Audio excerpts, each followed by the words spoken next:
Boa noite para todos, caros amigos e amigas. Eu gostaria de agradecer o convite da Sandra, do Ricardo, do Misraí, porque venho aqui na qualidade de pai, que também tem um filho que está na evangelização de 5 anos e uma de 18 anos. E nesse papel de pai, nosso propósito é fazer uma reflexão a respeito da evangelização dos espíritos que foram confiados à nossa responsabilidade, sempre baseando a nossa reflexão na obra básica do codificador Allan Kardec e na obra subsidiária que nós consideramos um presente da espiritualidade superior a todos nós que já tomamos a decisão da evolução consciente, da educação moral e do aprimoramento íntimo, buscando alcançar os planos superiores da vida com segurança, com felicidade, em paz, em harmonia conosco e com o nosso semelhante. O livro Entre a Terra e o Céu, e nosso objetivo hoje não é contar a história desse livro, mas apenas fazer algumas referências, está dito assim no prefácio escrito por Emmanuel através de Francisco Cândido Xavier. Em cada capítulo encontramos a nós mesmos, com nossos velhos problemas de amor e ódio, simpatia e desafeto, através da cristalização mental em certas fases do caminho, na penumbra de nossos sonhos imprecisos ou na sombra das paixões, que por vezes nos arrastam a profundos despenhadeiros. Então, Emmanuel está citando aqui uma jornada. E quando nós tomamos contato com a doutrina espírita, algo acontece dentro de nós, da nossa mente, que nós somos convidados a enxergar a vida de uma perspectiva muito mais ampla. Porque a grande beleza da vida não se restringe mais a um intervalo de tempo que vai do berço até o túmulo. Com a doutrina espírita nós aprendemos que berço e túmulo são estações inúmeras de uma viagem muito mais ampla. É isso que nós aprendemos. De uma viagem muito ampla. A viagem do espírito imortal. De modo que nós podemos dizer que a doutrina espírita amplia os problemas. Se você achou que tinha problemas, ao se tornar espírita, você multiplica por 1000. Porque a maioria das pessoas dorme um sono gostoso, que é o sono da carne. E acorda de uma ilusão dolorosa ao desencarnar. Então não é nenhum sentimento de masoquismo do espírita, é que o espírita prefere acordar enquanto está encarnado. Prefere caminhar de olhos bem abertos. Essa é a proposta da doutrina. E quando ampliamos a nossa visão, amplia-se também a nossa responsabilidade. E nós vamos percebendo que, na jornada evolutiva, todos nós cristalizamos a mente em alguns pontos do caminho. São as chamadas cristalizações mentais. Portanto, se na encarnação passada você foi assassinado, possivelmente sua mente está conectada a esse fato. Se nessa encarnação ou se na passada você estava casado e o seu companheiro ou companheira o abandonou e foi procurar outro, possivelmente a sua mente está cristalizada nessa experiência. E assim vai. Se você tinha uma empresa e seu sócio lhe deu um prejuízo e você ficou sem nada. Porque a vida é repleta de acontecimentos, de circunstâncias que vão cruzando o nosso destino. Todas elas buscando o nosso burilamento. Mas nem sempre nós estamos de olhos abertos. Nem sempre nós estamos acordados para as realidades do espírito imortal. Por essa razão, é natural que a mente cristalize-se em alguns pontos. Por isso, a proposta da evangelização é muito mais ampla do que a proposta da intelectualização ou da formação cultural.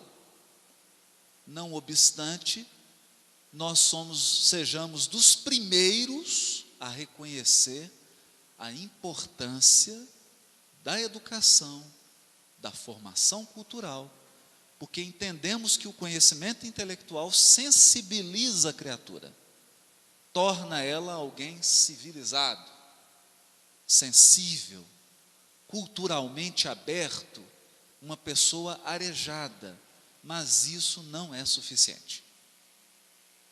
Não é suficiente. Ninguém suicida porque não conhece a arte moderna. Ninguém toma antidepressivo porque não consegue resolver uma equação de integral ou de derivada. As pessoas adoecem, entram em depressão, chegando ao extremo do suicídio, por problemas relacionados ao sentimento. Por isso diz o benfeitor Emmanuel, os nossos velhos problemas. Problemas de amor, problema de ódio. Problemas de simpatia e de desafeto. São os problemas. O que nos angustiam, o que nos martirizam. E aqui surge a pergunta, e essa pergunta, como um letreiro luminoso, toda hora ela pisca nesse livro. Como pai, como mãe, naturalmente você alimenta o seu filho. Nós sabemos disso. Precisa nutrir a criança. Ninguém aqui se esquece porque nós estamos lidando com pais responsáveis, não com pais criminosos. Ninguém aqui se esquece de vestir os filhos. E muitos vestem com um bom gosto extremo. Não é? Ninguém aqui se esquece de matricular sua criança numa escola. Há mães que gastam semanas pesquisando a escola, conversando com a professora, sabendo qual que é o método pedagógico, se inteirando das atividades. Por quê? Porque todos querem um filho saudável, educado, preparado para um mercado profissional, um filho que tenha condições de resolver-se, de alcançar a sua independência econômica, a sua independência financeira. Mas por que os pais não esperam que com 18 anos o seu filho vai ser um usuário de crack? Por que os pais não esperam que com 25 anos seu filho vai ter uma eclosão, um surto psicótico? Ou que a sua filha, depois de ser abandonada pelo marido, vai suicidar-se? Por que a nossa sociedade não se preocupa com a educação do sentimento? Com a formação moral? Por que essas questões são sequer mencionadas nos programas educativos? Essa é uma reflexão que a reunião de pais da evangelização da infância nos convida a fazer. Nos convida a fazer. Não mais de uma perspectiva religiosa tradicional. Porque antes nós sentávamos nos bancos da igreja para saber o que deveríamos vestir e o que não deveríamos vestir. Se a saia deve ser para baixo do joelho, ou se deve ser quantos palmos para cima. Quando se falava em religiosidade, em educação moral, nós estávamos preocupados com normas de etiqueta social. O que comer, o que vestir, o que falar, como se comportar, ou como fingir que somos alguém em conexão com Deus. Hoje, nos bancos da casa espírita, todos fazemos reflexões mais profundas. Mais profundas. A nossa reflexão passa por como ensinar o seu filho a ser prejudicado por alguém, mas não afogar-se na mágoa. Como ensinar o seu filho a sofrer uma grande frustração decorrente de uma expiação e manter-se sereno e confiante em Deus. Como ensinar seu filho a controlar os seus próprios desejos, para que esses desejos não sejam causa do comprometimento da sua encarnação. São questões graves, são questões muito sérias, porque aqui nós estamos tratando do espírito imortal. Então esse é o nosso foco. Já que esse é o nosso foco, nós vamos entrar, que até agora foi só a introdução, nós vamos entrar na reflexão. O livro já começa assim, capítulo 1, em torno da prece. E é curioso isso, porque nós acreditávamos que prece era ter um objeto na mão e ler alguma, né? Ler uma sequência de frases. E o livro começa com o ministro Clarencio dizendo o seguinte: todo desejo é manancial de poder. Está no capítulo 1 do livro Entre a Terra e o Céu. Quando eu li isso aqui, eu me perguntei, será que eu ensino isso para o meu filho de 5 anos? Será que eu fui capaz de ensinar isso para minha filha de 18? Todo desejo é manancial de poder. O desejo é uma força poderosíssima. Tudo que você deseja virá ao seu encontro. Eu não estou dizendo que é agora, porque nós estamos falando de espíritos imortais. Tudo que você deseja virá ao seu encontro. Mas engana-se profundamente quem acha que o ser humano só deseja coisas boas.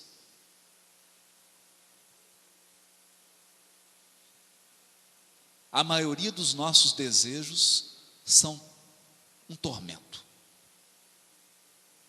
Um tormento. E o mais difícil para a espiritualidade superior, nós veremos isso nesse livro. O mais difícil para um ministro Clarencio não é tirar uma pessoa de uma situação difícil. O mais difícil é fazer com que essa pessoa pare de desejar essa situação difícil. Não é tirar alguém da depressão. É ajudar essa pessoa a não se sentir bem deprimida. Porque a depressão passa a ser um vício. Passa a alimentar a alma. Como tem criaturas viciadas na tristeza, como tem outras viciadas na maledicência, como tem outras viciadas na maldade, como tem outras que não conseguem viver sem causar prejuízo financeiro nos outros, e assim por diante. O desejo é manancial de poder. E ele diz assim: a planta que se eleva para o alto, convertendo a própria energia em fruto que alimenta a vida, é um ser que ansiou por multiplicar-se. Imagina. E o Hilário faz a seguinte pergunta: bom, mas se toda prece, se todo desejo é um pedido, quem que responde à planta? Se ela está fazendo um pedido, quem que responde ela? E Clarencio responde: a lei, como representação de nosso Pai Celestial, manifesta-se a tudo e a todos, através dos múltiplos agentes que a servem. Então há uma lei divina, regendo o universo infinito, que responde a cada um dos nossos desejos. Cada anseio que a alma manifesta encontra uma reação da própria vida, de natureza absolutamente similar. Vamos examinar isso um pouco. Estou me atrapalhando um pouco aqui com o livro, mas...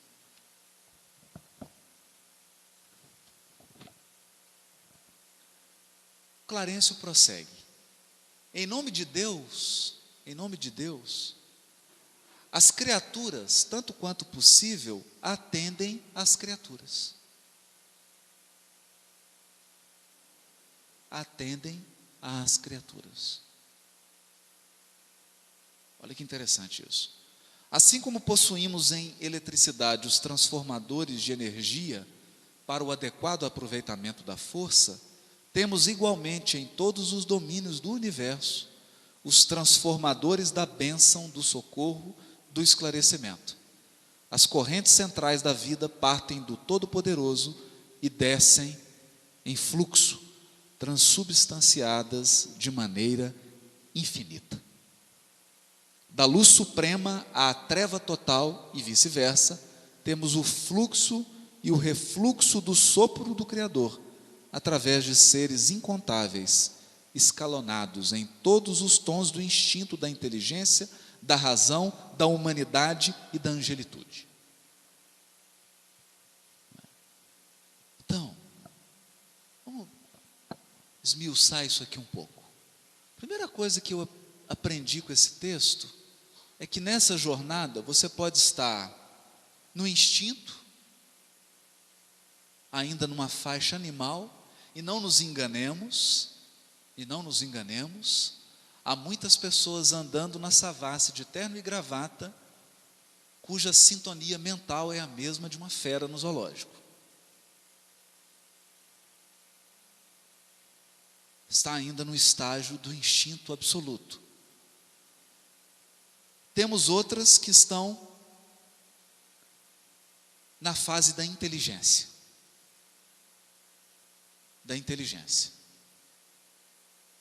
Podem portar títulos de mestrado, doutorado, títulos acadêmicos, mas emocionalmente são infantis.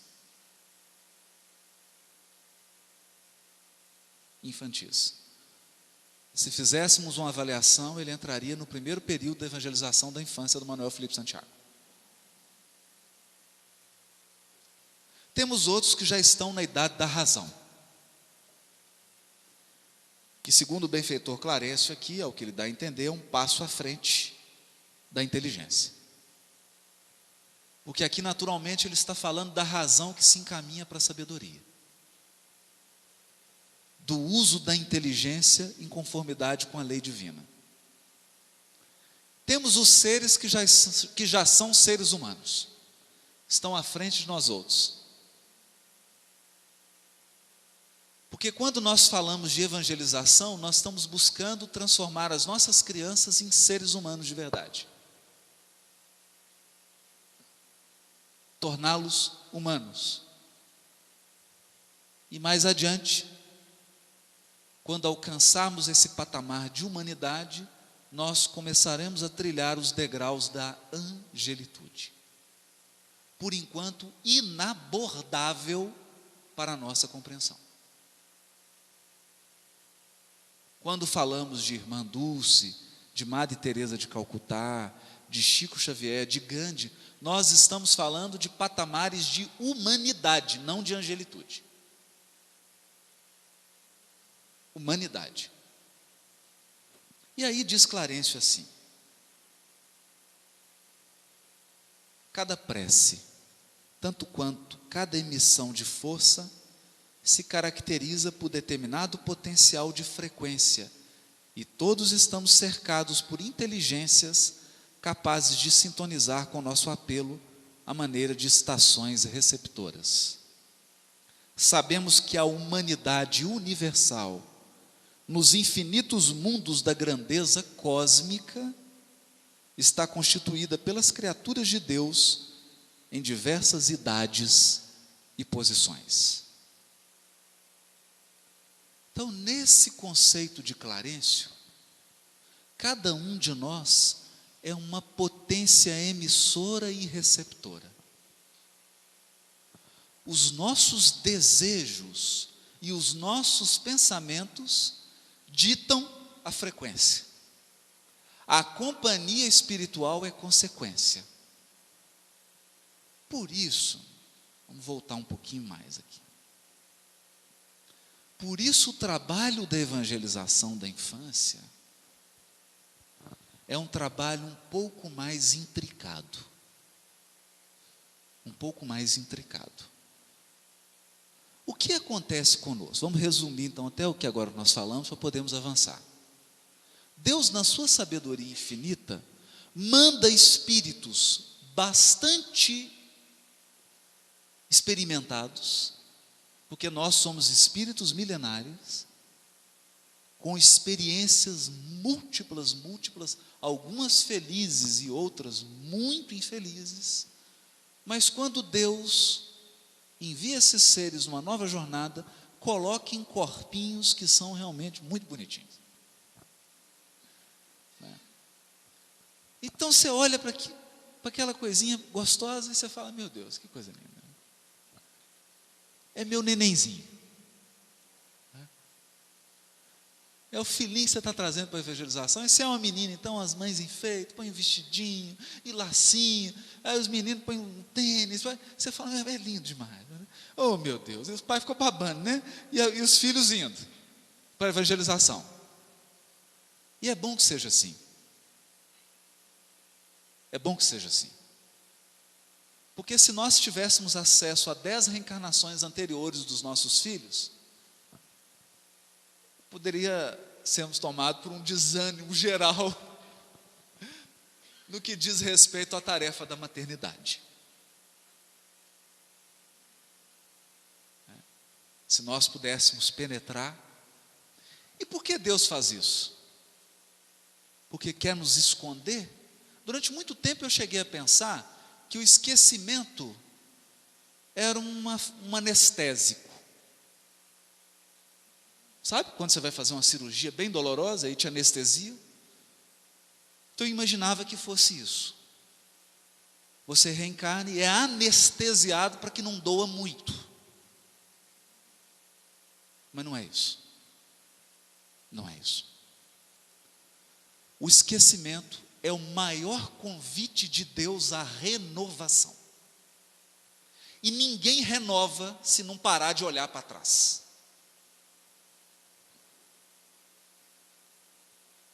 Se você, eu fico profundamente triste, o Ricardo sabe disso, profundamente triste, quando as pessoas utilizam a sua inteligência para ficar descobrindo quem foi a reencarnação de quem.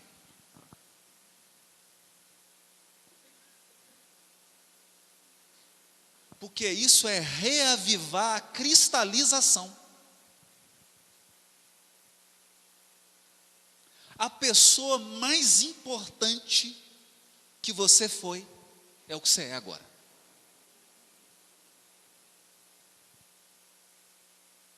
É o que você é agora. Porque acredite, você era pior. Sim. Nós estamos numa jornada evolutiva. Aprendemos no livro dos Espíritos que não existe retrocesso. Então você é melhor do que ontem. Isso significa que nas reencarnações anteriores você era pior do que é hoje. Eu não quero conhecer você antes. Eu prefiro você agora, com todos os seus defeitos, com todas as suas qualidades. Cristalização mental. Cristalização mental. Portanto, recebemos a bênção do esquecimento, recebemos uma criança num corpinho pequenininho que vai se formar. Para quê? Para que a todo momento esse espírito que nós recebemos como filho receba um convite da renovação.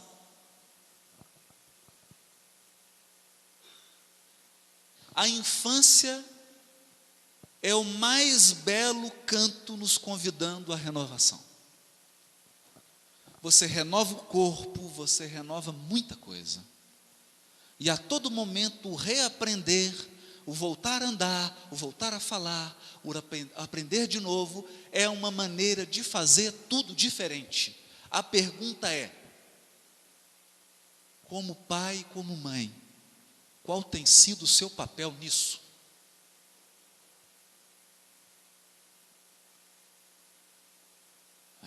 Porque nós estamos falando de evangelização de almas. De almas. De espíritos imortais. Nós somos agentes da renovação dos nossos filhos? Ou agentes da cristalização?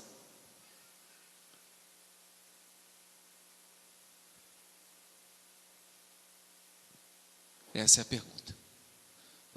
Toda vez que entra uma criança aqui para a evangelização da infância, entra uma família e uma história espiritual junto com ela.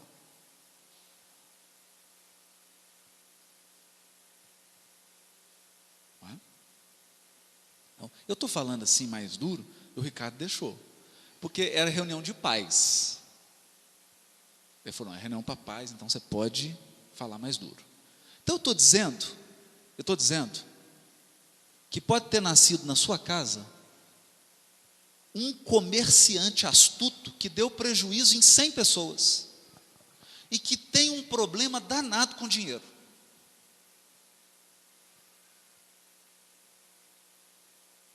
Pode estar na sua casa alguém que já suicidou 10 vezes e que é um espírito muito propenso à depressão e ao suicídio. Pode estar no bercinho da sua casa uma criança encantadora que traz desvios na área da sexualidade de 2, 3 mil anos e que nessa encarnação vai encontrar com 150, 200 companheiros das encarnações passadas. O que vai ser?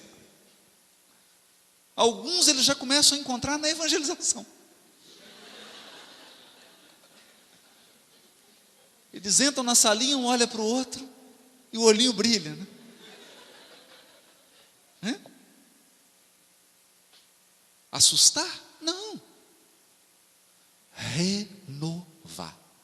Eu me recordo na época ano passado, na campanha do Congresso Espírita Brasileiro, em homenagem ao Chico Xavier, e colocaram uma frase que foi uma frase muito bonita, né? Uma frase que o Chico disse em uma entrevista. Ele disse assim: tudo que eu aprendi com a doutrina espírita é que nós precisamos nos renovar sempre. Renovar sempre. Para melhor, claro. Para melhor.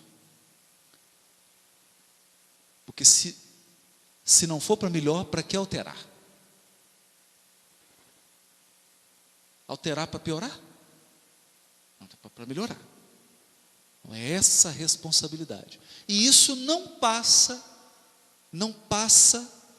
esse processo de renovação não acontece se os evangelizadores e se nós pais não tivermos a habilidade de lidar com essas tendências do coração.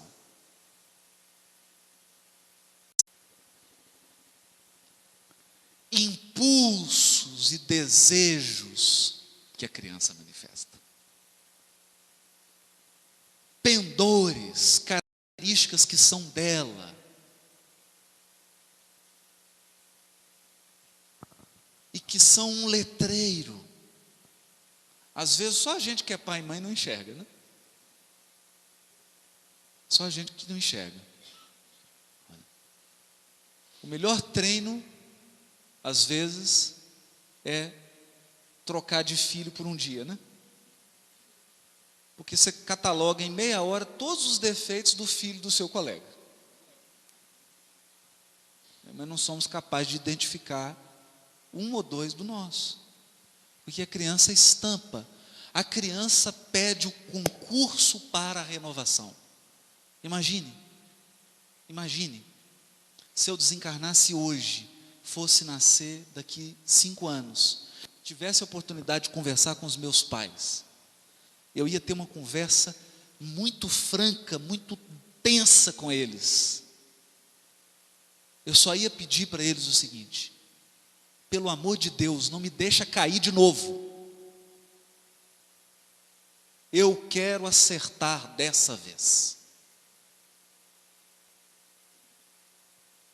E eu queria contar com você, mãe, com você, pai, como parceiros nessa minha jornada de aperfeiçoamento. Esse aqui sou eu, está aqui, ó. Esse aqui sou eu. E quem sou eu? Página 84, capítulo 10 do livro Entre a Terra e o Céu.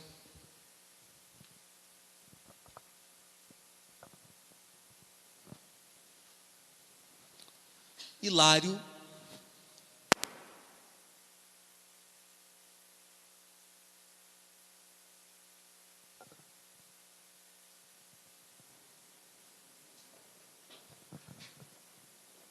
vira para Clarencio, e quando fala das crianças que morrem de meningite, das crianças que desencarnam com acidente, das crianças que manifestam um câncer em tenra idade, e de todas as que nós encarnados chamamos de tragédias, que ocorrem a seres muito pequenininhos e muito bonitinhos, e que a gente se questiona por quê. Ele faz essa pergunta. Que dizer dos desastres irremediáveis, considerou Hilário com emoção, dos desastres que arrebatam adoráveis flores do lar, deixando inconsoláveis pais e mães. Por vezes numerosas, procurei respostas às terríveis inquirições que nos atormentam, perante corpinhos dilacerados nos hospitais de sangue, sem conseguir ausentar-me de escuro labirinto. Então, o Hilário aqui representa bem esse encarnado que só consegue medir a vida por aquilo que acontece com o corpo.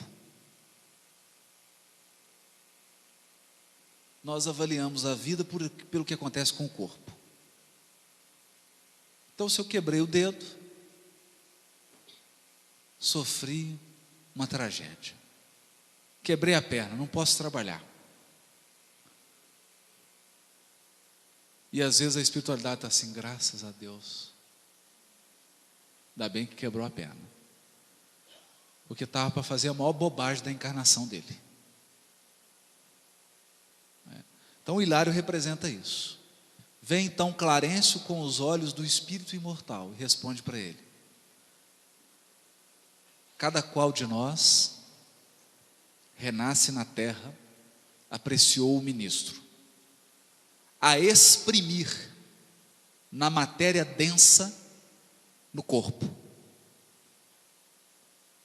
o patrimônio de bens ou males que incorporamos aos tecidos sutis da alma. A patogenia, na essência, envolve estudos que remontam ao corpo espiritual, para que não seja um quadro de conclusões falhas ou de todo irreais. Voltando à terra, atraímos os acontecimentos agradáveis ou desagradáveis. Atraímos os acontecimentos agradáveis ou desagradáveis, segundo os títulos de trabalho que já conquistamos, esses são os acontecimentos agradáveis, ou conforme as necessidades de redenção, acontecimentos desagradáveis. A carne, de certo modo, em muitas circunstâncias, não é apenas um vaso divino para o crescimento de nossas potencialidades, mas também uma espécie de carvão milagroso. Carvão milagroso, absorvendo-nos os tóxicos e resíduos de sombra que trazemos no corpo substancial. Traduzindo, essa é a diferença entre reencarnação e ressurreição. Nós vamos falar disso aqui agora. Porque está ligado à tarefa de evangelização da alma. Muita atenção nisso. Mas nós vamos precisar de atenção. Sabe quando você tira uma fotografia? Antigamente era naqueles filmes, né? Hoje é um arquivo digital. Mas o que era uma fotografia? Você expõe uma lente a uma quantidade determinada de luz e sombra. Essa máquina registra essa percentagem, esse percentual de luz e sombra, seja num filme físico ou em forma digital. Você tirou uma foto. Pois bem, o espírito imortal, nessa metáfora, é um fotógrafo. É um fotógrafo. Cada gesto de bondade ou de maldade, de equilíbrio ou de desequilíbrio, cada emoção luminosa ou emoção pesada, é registrada como uma fotografia no seu perispírito.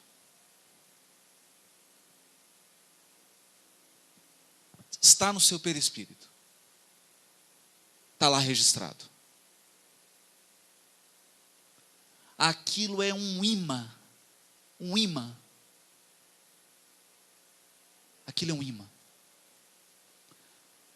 Durante muitos séculos, nós fomos educados religiosamente a imaginar que Deus está com uma beca preta num tribunal julgando seus filhos. Não. Esqueçam a beca, esqueçam o tribunal. A única coisa que Deus faz nesse universo é salvar seus filhos deles mesmos. Porque cada fotografia que você tira é uma força que você incorporou. Então, se eu tomo de um punhal aqui agora e mato o Mateus, sem nenhum trocadilho, eu tirei uma fotografia tenebrosa que ficará incorporada ao meu perispírito.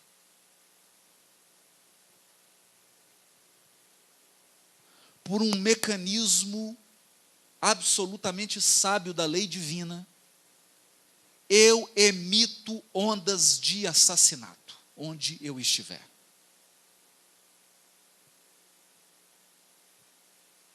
Eu respiro o homicídio.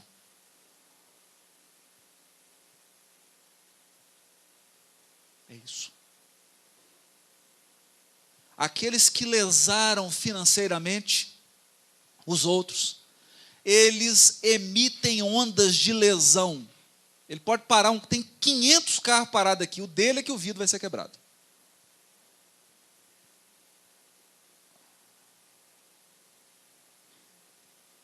É assim. E o que acontece? O aperfeiçoamento espiritual chama-se, no Evangelho e nos livros da obra subsidiária que usam as figuras do Evangelho, de redenção espiritual.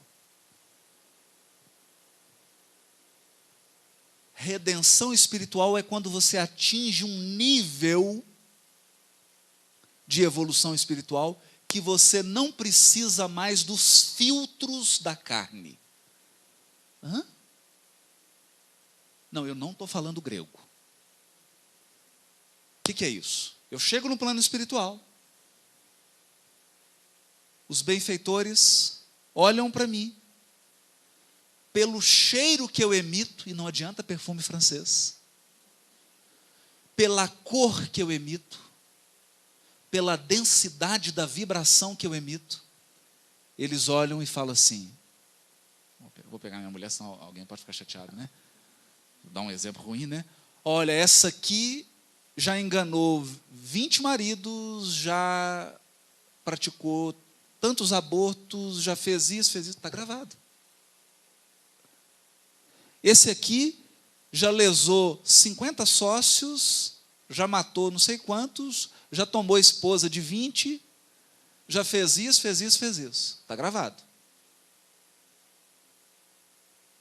E aí você vira para o benfeitor e fala assim, eu quero me purificar.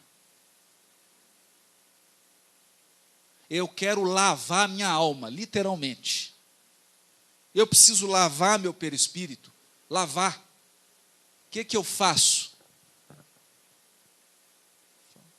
Nós vamos te mergulhar num vaso milagroso. Ele, nossa, puxa vida, é fácil assim. É fácil. Então é mais ou menos como um batismo, joga uma aguinha em cima, mais ou menos. A mesma coisa. Você já está, nossa, vai ser bom, né? Como é que é esse vaso? Esse vaso é o seguinte, nós vamos te mergulhar nele. Ele é uma espécie de carvão que suga as suas imperfeições. Nossa, maravilha. Parecendo filmes de ficção científica. Bom demais, gostei. Adorei esse processo. Que vaso é esse? É o corpo humano. Ninguém pode ver o reino dos céus se não nascer da água.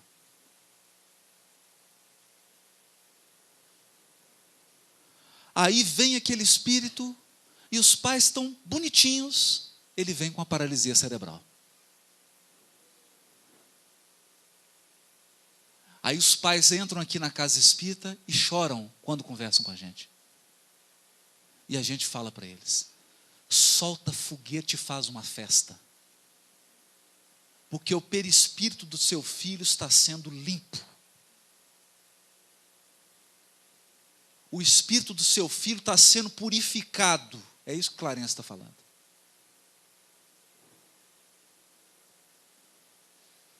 Purificado. Todas as doenças do corpo físico têm sua gênese, diz Clarencio, em processos de adoecimento da alma. É um perispírito deformado que está tendo a oportunidade de tirar a deformação, passando isso para a carne. O corpo, então, é uma esponja. E a gente tem uma vaidade tão grande com ele, né? Não, tá certo, você tem que dar uma ajeitada, não vamos também, né, gente? O vaso tem que estar limpo. É isso.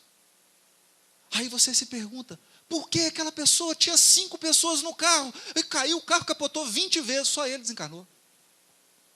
Por quê? Porque só ele tinha o imã nele.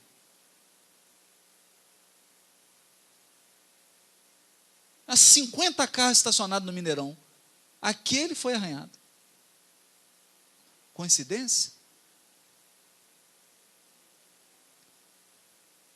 Será que o criminoso, quando decide fazer a maldade, consegue fazer com qualquer um? Será?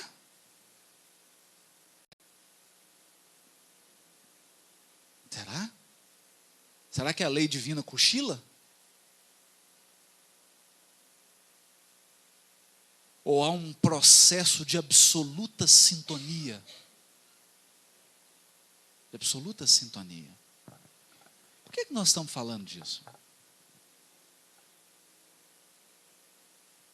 Porque nós estamos dizendo de uma forma assim muito franca, mas muito esperançosa.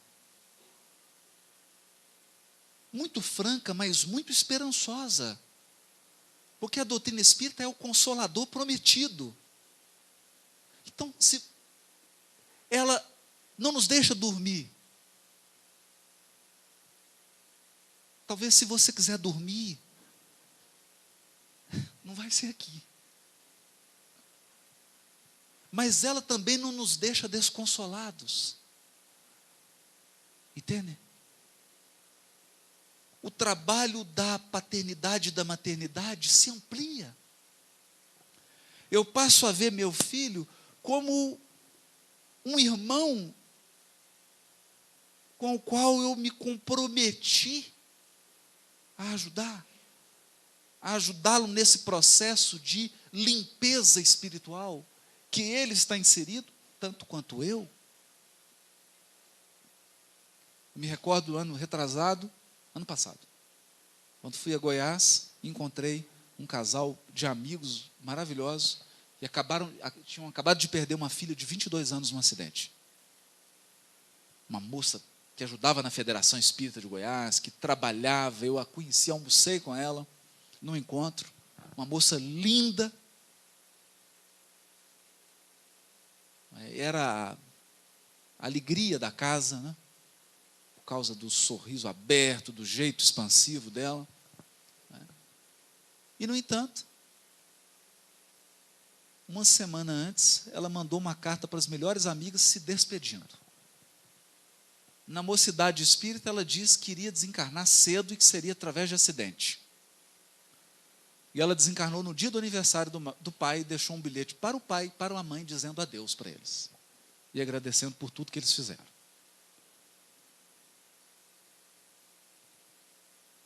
De modo que eles tinham certeza por dentro, de que ela passaria por um processo de purificação da alma. Não me perguntem o que leva um espírito a necessitar desencarnar com 22 anos. Eu não sei. Que tipo de aprendizado, o que acontece nesse choque emocional? O que isso faz cair de sujidade no perispírito? O que isso purifica a alma, eu não sei. Eu só sei que purifica. É o que eu aprendi.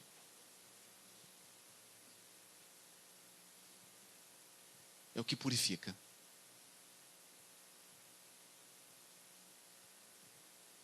Então, nessa visão consoladora, e eles falavam, nós conversamos, estava eu e Cláudio conversando com eles, eles falavam assim, dói para sempre. Perder um filho dói para sempre. Quando que acaba a dor? Quando a gente reencontra. E eu passei a pensar nisso. Eu comecei a fazer uma reflexão comigo mesmo e perceber que eu não estava compreendendo a doutrina espírita. Sabe por quê? Porque eu estava olhando a doutrina espírita como alguém que está no berço olhando para o túmulo. Então eu estava olhando assim. Eu nasci, estou aqui, mas a morte, né?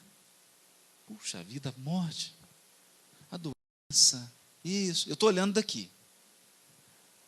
Talvez a perspectiva mais interessante seja essa. Eu estou aqui, dando trabalho para o Henrique que está filmando. Depois do túmulo, eu estou aqui do lado verdadeiro da vida. Do lado espiritual e real.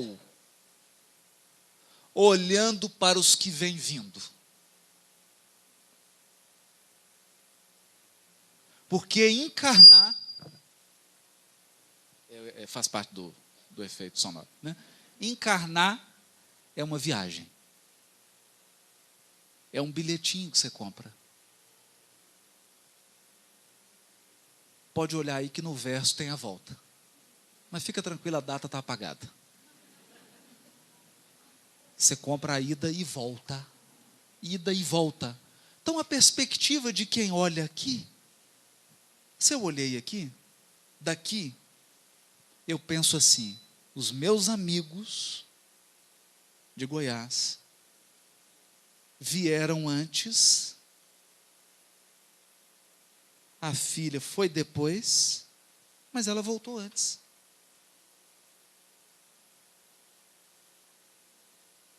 E eles vão voltar. A questão não é voltar antes ou depois, todo mundo vai voltar. Pode contar isso? Pode dar essa notícia aqui? Todo mundo aqui vai desencarnar. Então todos aqui vão voltar. A questão se é antes ou depois é um detalhe de anos.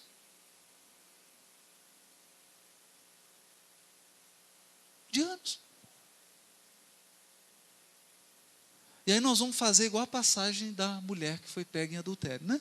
Os mais velhos saíram antes. Eu convido aqui os que têm mais idade no corpo físico a pensarem. O que são 40 anos, 50 anos? Se você tem 30, o que são 20? Não passou tão rápido. E o que te diz que não vai passar rápido daqui para frente?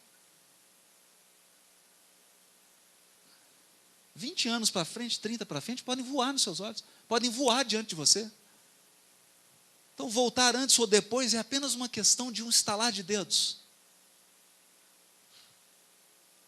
A questão fundamental que Clarencio coloca é como você vem e como você volta.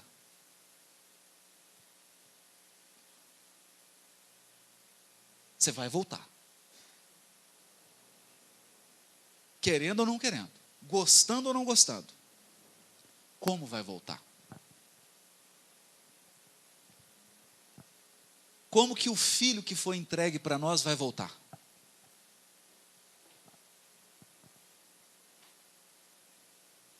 Vai chegar como? Mais purificado. É o que Emmanuel está dizendo aqui. Vai voltar com maior domínio sobre si mesmo ou com maior domínio sobre os outros?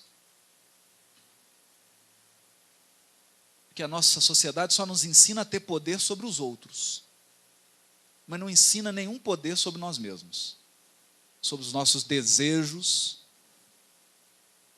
sobre as nossas emoções, sobre os nossos pensamentos, sobre os nossos sonhos e anseios. Domínio sobre si mesmo. Educação moral. Evangelização do coração. Passar a sentir, passar a ter sentimentos cristãos verdadeiros. Essa é a tarefa grandiosa da evangelização da infância. E essa é a tarefa infinita da maternidade e da paternidade. Reestruturação, formação de espíritos, para as realidades eternas, não para as realidades efêmeras. Com isso, quando nós enxergamos esses valores, o que acontece? Nós vamos desvalorizar os recursos da terra, mas que isso seria ingratidão.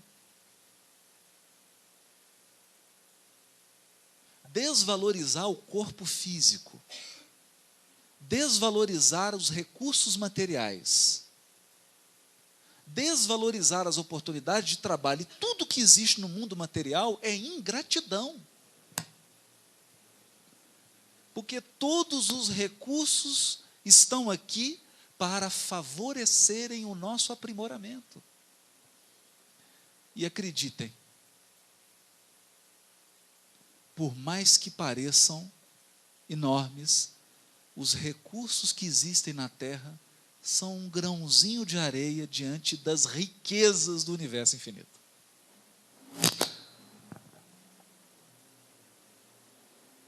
riqueza do universo infinito. Então, aqui na Terra, você briga para ter um apartamento com vista para o Central Park, né? Sendo que tem espírito que tem vista para a nebulosa tal. Você está enxergando num parque.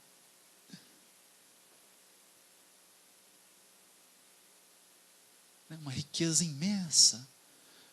Mas riqueza que vai se tornando acessível somente para aqueles que educaram os próprios desejos.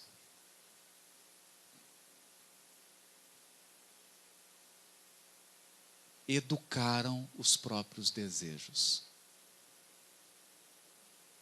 Sabem desejar e sabem satisfazer os desejos sem causar mal aos semelhantes. Sabem entender que ninguém tem primazia sobre os outros na satisfação dos desejos. Todos temos direito à felicidade, todos temos direito à espiritualidade, direito aos bens da vida.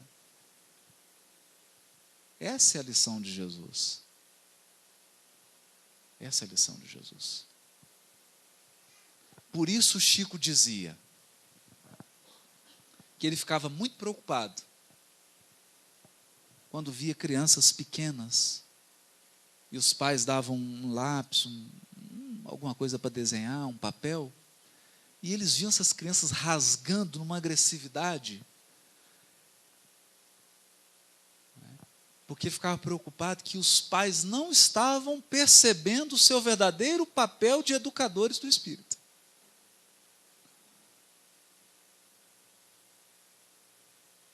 Não estavam proporcionando a bênção do Evangelho, que é um processo de educação das emoções. Eu disse educação das emoções, porque graças a Deus, nós já saímos dos processos religiosos de proibição. Não pode fazer isso, não pode fazer aquilo, não pode fazer assim, não pode vestir isso, não pode isso. Nós já temos maturidade espiritual suficiente para, acompanhando Emmanuel, dizer, não proibição, mas educação. Educar. Educar. Sem o Evangelho, eu não vejo como. Eu não vejo como.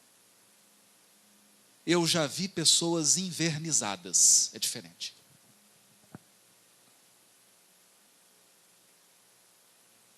Verniz social é algo muito diferente do que evangelização da alma.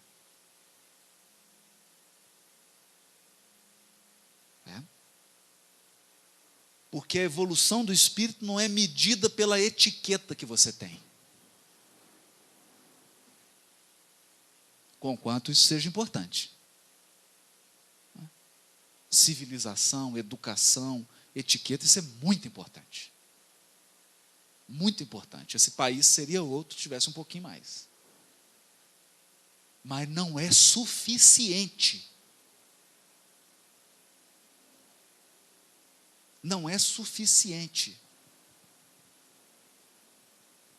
Porque você pode ser uma pessoa que está, do ponto de vista das etiquetas, das normas de civilidade, nota 10. Mas os sentimentos que você está emitindo podem ser tenebrosos.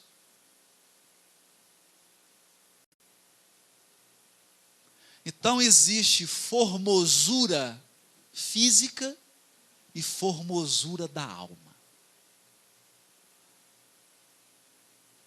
E uma alma formosa é algo encantador. Encantador. Alguém que seja fraterno. Uma pessoa que tem empatia que tem simplicidade,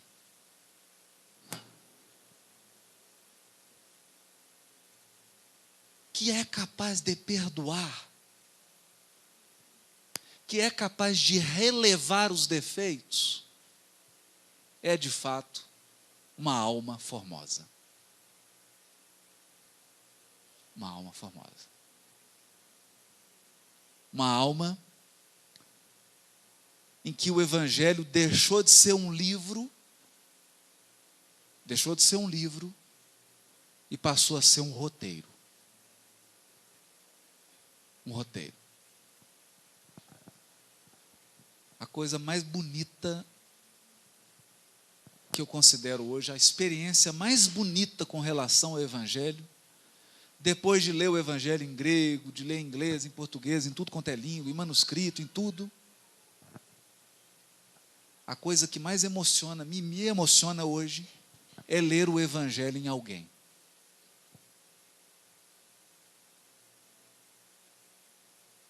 Quando você encontra alguém e a presença daquela pessoa é como se estivesse lendo uma página do Evangelho. É como não? É ler uma página do Evangelho.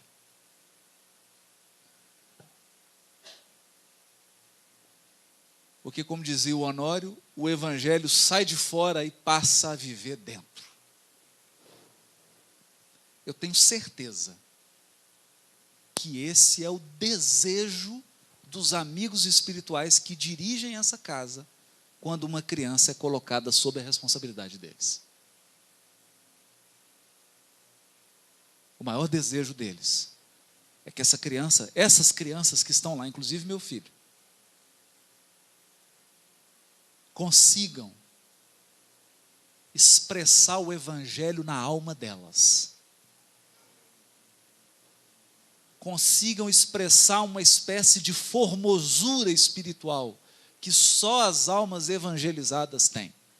Eu disse evangelizadas, eu não disse cristianizadas ou cristãs. Isso é outra história. Você pode ter um budista evangelizado, pode ter um muçulmano, porque o Evangelho é de Deus. O Evangelho é código moral divino, não de nenhuma religião. E esse é o desejo dos amigos espirituais aqui. A pergunta e o convite é: esse é o nosso desejo para os nossos filhos? Se esse é o nosso desejo para os nossos filhos, o que nós temos feito de concreto para que esse processo se efetive? Qual tem sido o nosso papel em transmitir formosura da alma para os nossos filhos?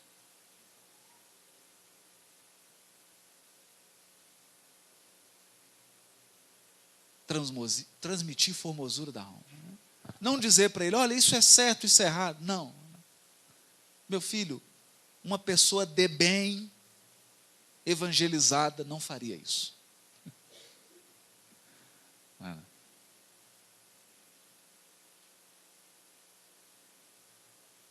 Esse é o desafio e essa é a proposta.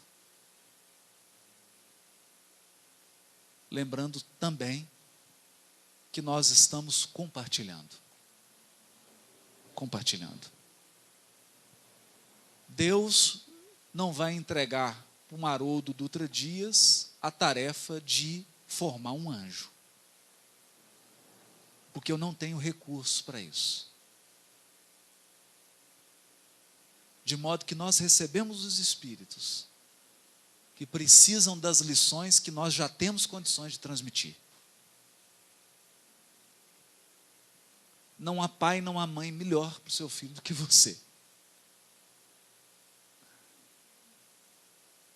Porque esse processo de compartilhar valores do Evangelho não é uma palestra. Não é sentar aqui e fazer uma palestra para o filho. É um processo de magnetizar a alma. E se você não tem ligação com esse espírito, não adianta eu trazer um espírito de outro planeta aqui e colocar, porque você não tem ligação com Ele. Por isso que nós recebemos almas ligadas a nós. Porque sobre elas nós temos influência, nós temos acesso. Você tem aquela pulseirinha que te dá acesso.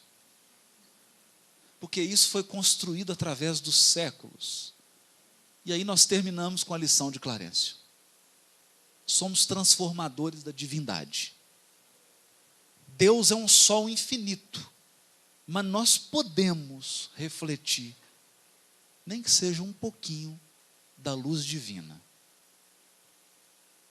E hoje eu tenho plena convicção, estava conversando isso com o Fredinho, que luz é luz. Não importa se é a luz de uma vela, né? Luz é luz. Não tem que ficar acanhado se a luz é de uma velinha. Já é luz. Já é luz. Muito obrigado pela paciência de todos e muito obrigado por compartilharem conosco essa oportunidade de estudar a obra de André Luiz, porque nós não fizemos outra coisa aqui a não ser conversarmos sobre coisas que estão entre a terra e o céu. Muito obrigado.